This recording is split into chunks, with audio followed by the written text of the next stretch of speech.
Over now to Shane. Thanks so much, mate. Appreciate your comments. All right, guys, I wanted to step in to talk today, but I think that we might as well. I ran the campaign last year which focused on educating the general public about some of the new laws that are coming in. Now, I could have told you 6 months ago that none of these laws were going to do anything.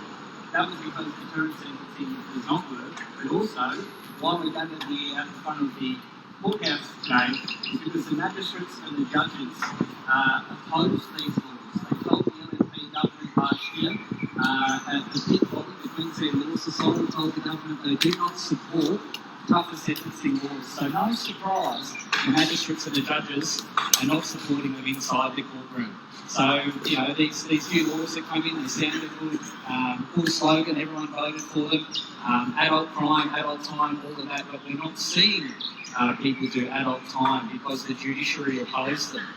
So we're here today to send a message to the judiciary, but also to the general public to raise some more awareness around these laws and why they don't work and why we need to focus on prevention. Now, I think everyone here agrees that these couple of young people, these offenders, should be locked up, so they should. But we want to prevent that happening again. We want to make sure that the cycle stops. A couple of weeks ago, I was jumping up and down about something I come across was Cairns West had the second highest rate of child-on-child sexual abuse in the country. We've known about it for 10 years. Our politicians have done nothing about it. I showed up here at the court 6 months ago asking for tough new penalties for those who commit sexual assault, pedophiles, who people in our community cause more damage than possibly any other crime. These people are often given life sentences free to go. They do some support courses, things like that, and they're out. But they're damaging our children. No surprise, those children have these issues, mental health issues, drug and alcohol issues. They're getting out on the streets, they're committing more and more violent crime. That's what we need to stop. So it needs to be a two-pronged approach. We need the magistrates and the judges here to listen to us, to listen to the people, as well as the police. But we need the police to bring in legislation that has an actual effect on crime. No longer are we to support things that sound good. We need things that work, and these laws aren't working. So, we'll be sending a message on Sunday. This is also why we're here today, to raise awareness. There'll be a big rally, lots of speakers, hopefully a big turnout on Sunday, when our colleagues are actually going to be here to send that message to them directly. So, this week we're sending a message to the magistrates, the judges, the judiciary, but also the police. And we need as many groups on the ground, as much community support as we need, because it's time that these people start listening to us, right? And stop giving us false hope, stop giving us things that sound good. David Crucifulli, through his whole campaign, kept saying, we're going to unshackle the judiciary. I ran an education campaign around that. The judiciary isn't shackled. What shackles the judiciary is mandatory minimum sentencing. That's when the magistrate has no choice but to sentence someone for a crime. We don't have that.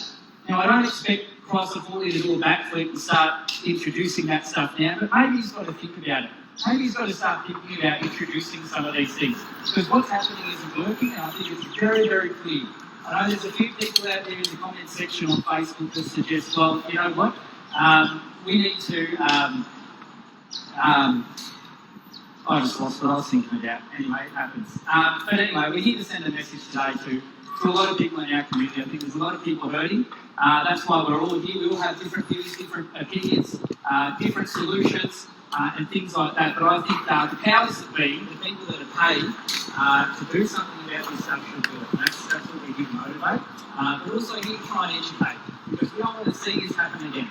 Alright? Now, some of these kids that have been locked up for doing this stuff, they remain locked up now. Alright? They're not there, they can't hurt anybody again in our community, okay? Unless they're released. But what we need to do is make sure that that doesn't happen again. And these people, other kids don't come around and they do it, next weekend. We don't want to be here again next week. We don't want to be here next month. The last few years, all we've seen is an increase in crime. It's time, we demand some action about it. And people need to have the guts and the courage, these politicians, to come out here and face us and speak to us and listen to us. Alright? They're going to be gathering on Sunday night in a closed room that was invite only. I made an application, no surprise, it was refused. We need to get people in there that, you know, aren't afraid to answer the tough questions and stand in front of people. I know that people don't always agree with me what I have to say, but I'm out there saying it, I believe in it, and I'm trying to make a difference.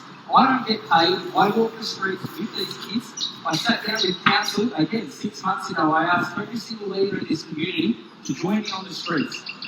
Not one of them did. I don't get paid. I'm out there trying to make a difference any way that I can, and that's what all of this is about today. So hopefully we can get the difference, is to send a message to say enough is enough. So thanks for inviting me, Aaron. Thanks, Shane. And Shane's been part of bringing the logistics together of not only this event but also the events over the weekend. And we're providing assistance role to the main organisation, which is the rally on Sunday down at Freedom Park. And that event's being organised by three amazing women that have come forward bravely to share their story and to be the voice for other women and other men and other people that have been affected by violence, particularly sexual violence in the community. So I just wanted to acknowledge Bryony and the girls that have done a fantastic job of creating awareness in the community so that as many people as possible will come down to Freedom Park on Sunday at 12 o'clock.